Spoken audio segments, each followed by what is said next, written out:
So ನೀವು ನೋಡ್ತಾ ಇರ್ಬೋದು. ಸೊ ಟೆಂಪಲ್ಗೆ ಹೋಗೋ ರೋಡಲ್ಲಿ ನಮ್ಮ ಕಾಲೇಜ್ ಸಹ ಸಿಕ್ಕಿದೆ. ನಿಜವಾಗ್ಲೂ ಸಿಕ್ಕಾಪಟ್ಟೆ ಖುಷಿ ಆಯಿತು. ಭದ್ರಾವತಿಲಿ ಇದು ಮೇನ್ ಪ್ಲೇಸು, VSL ಸ್ಟೇಡಿಯಮ್ಮು. ಇಲ್ಲೇ ಎಕ್ಸಿಬಿಷನ್ ಎಲ್ಲನೂ ಸಹ ನಡೆಯೋದು. ಹಾಗೆ ನೋಡಿ, ಸೊ ಎಕ್ಸಿಬಿಷನ್ ನಡೆಯೋ ಪ್ಲೇಸ್ ಮೋಸ್ಟ್ ಮೆಮೊರೇಬಲ್ ಪ್ಲೇಸ್ ಅಂತ ಹೇಳ್ಬೋದು. ತುಂಬ ಜನಕ್ಕೆ ಈ ಸ್ಟೇಡಿಯಂ ಗೊತ್ತಿರುತ್ತೆ. ಸೊ ಆವಾಗ ಈ ಸ್ಟೇಡಿಯಮಲ್ಲಿ ಕ್ರಿಕೆಟ್ ಸಹ ನಡೆದಿತ್ತು. ಆಪೋಸಿಟ್ ಆಗಿ ಸಿಗೋದು ನಮ್ಮ ಕಾಲೇಜ್ ಅಂದರೆ VISSJ ಪಾಲಿಟೆಕ್ನಿಕ್. ನೋಡ್ತಾ ಇರ್ಬೋದು. ಸೊ ಇಲ್ಲೂ ಯಾವುದೋ ಬಿಲ್ಡಿಂಗ್ ಕನ್ಸ್ಟ್ರಕ್ಷನ್ ಮಾಡ್ತಿದ್ದಾರೆ ಅಂತ ಅನ್ಸುತ್ತೆ. ಸೊ ನೋಡಿ, ಸೊ ಇದು ಬಂದು ಅಯ್ಯಪ್ಪ ಸ್ವಾಮಿ ಟೆಂಪಲ್ಲು. ಅಯ್ಯಪ್ಪ ಸ್ವಾಮಿ ಪಟಾಕಿ ಎಲ್ರಿಗೂ ಗೊತ್ತಿರುತ್ತೆ ಅನ್ಕೊಂತೀವಿ. ನೆಕ್ಸ್ಟ್ ಸಿಗೋದು ಗಾಂಧಿ ಪಾರ್ಕು. ಈ ಕಡೆ ಇರೋದು ಚಿಲ್ಡ್ರನ್ಸ್ ಪಾರ್ಕು. ಸೊ ಇದು ಬಂದು ಗಣೇಶ ಟೆಂಪಲ್ಲು. ಪಾನಕ ಕೊಡ್ತಾ ಇದ್ದಾರೆ ಅನ್ಸುತ್ತೆ. ಅಯ್ಯೋ, ಎಲ್ಲ ಖಾಲಿ ಆಗ್ಬಿಟ್ಟಿದೆ. ಅದ್ರ ಪಕ್ಕದಲ್ಲಿ ಸ್ವಲ್ಪ ಪ್ಲೇಸ್ ಇತ್ತು ಅಂದ್ಬಿಟ್ಟು ಇಲ್ಲಿ ಒಂದು ಕಲ್ಯಾಣ ಮಂಟಪ ಕಟ್ಟಿದ್ದಾರೆ, ದೊಡ್ಡದಾಗಿದೆ. ಸೊ ಮೇನ್ ಮಹಾತ್ಮ ಗಾಂಧಿ ಉದ್ಯಾನವನ ಅಂತ ಹೇಳ್ಬೋದು. ಸಖತ್ತಾಗಿದೆ. ನಮ್ಮ ಭದ್ರಾವತಿಲಿಲ್ಲ, ಭದ್ರಾವತಿ ತುಂಬ ದೊಡ್ಡ ಪಾರ್ಕ್ ಅಂತಲೂ ಸಹ ಹೇಳ್ಬೋದು. ಸೊ ರೋಡ್ ನೋಡಿ, ಇದ ಆಗ್ತಿರಪ್ಪ, ಏನು ಕೂಲ್ ಆಗಿದೆ ಅಂದರೆ ಸಖತ್ತಾಗಿದೆ.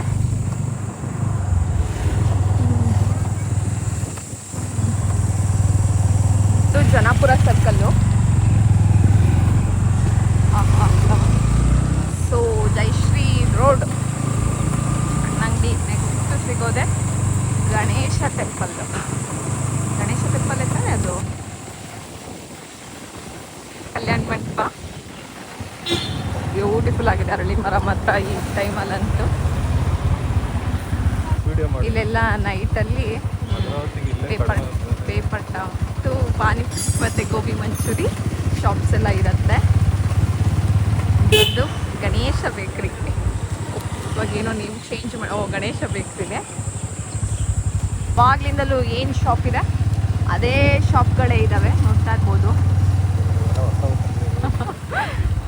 ಕೆಲವೊಂದು ಮಾತ್ರ ಹೊಸದಾಗಿದೆ.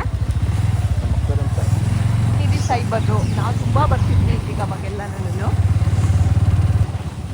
ಸೊ ಓಂಕಾರ್ ಸ್ಟೋರು ತುಂಬ ಹಳೆಯ ಸ್ಟೋರು.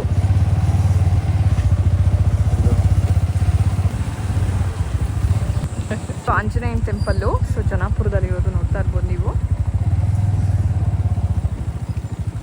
ಗೊತ್ತಿದೆ, ನಮ್ಮ ಕಸ್ಟಮರ್ಸಲ್ಲಿ ತುಂಬ ಜನ ಭದ್ರಾವತಿಯವರಿದ್ದೀರಾ. ಸೊ ತುಂಬ ರಿಕ್ವೆಸ್ಟ್ ಮಾಡಿದ್ರು ಅಂತ ವಿಡಿಯೋ ಮಾಡ್ತಾ ಇದ್ದೀನಿ. ಬೇಸಿಗೆಲು ಇಂಥ ವೆದರು ಇಲ್ಲಿ ಸಖತ್ತಾಗಿದೆ ಮಾತ್ರ. ಸೊ ಜಿಂಕ್ ಲೈನ್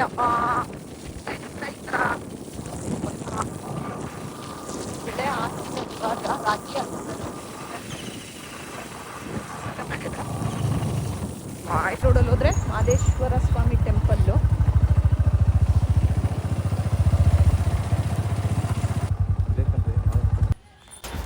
ಸೊ ಹೋದ್ವಿ, ಇನ್ನು ಪೂಜೆ ಶುರು ಆಗಿರಲಿಲ್ಲ. ಸೊ ಜಸ್ಟ್ ಹಂಗೆ ಕೈ ಮುಕ್ಕೊಂಡು ಬಂದುಬಿಟ್ಟೆ. ನೆಕ್ಸ್ಟು ನರಸಿಂಹಸ್ವಾಮಿ ಟೆಂಪಲ್ಗೆ ಹೋಗ್ಬಿಟ್ಟು ಬಂದುಬಿಡೋಣ ಅಂದ್ಬಿಟ್ಟು. ಸೊ ಟೈಮ್ ಬೇರೆ ಆಗ್ತಾಯಿತ್ತು, ಬಿಸಿಲು ಬೇರೆ ಜಾಸ್ತಿ ಇತ್ತು. ಸೊ ಸುತ್ತ ವೆದರ್ ಅಂತೂ ತುಂಬಾ ಚೆನ್ನಾಗಿತ್ತು. ಸೊ ಇಲ್ಲಿ ಮುಗಿಸ್ಕೊಂಡು ನಾನು ಡೈರೆಕ್ಟು ನರಸಿಂಹಸ್ವಾಮಿ ಟೆಂಪಲಲ್ಲಿ ವಿಡಿಯೋ ಮಾಡಿ ಹಾಕ್ತೀನಿ.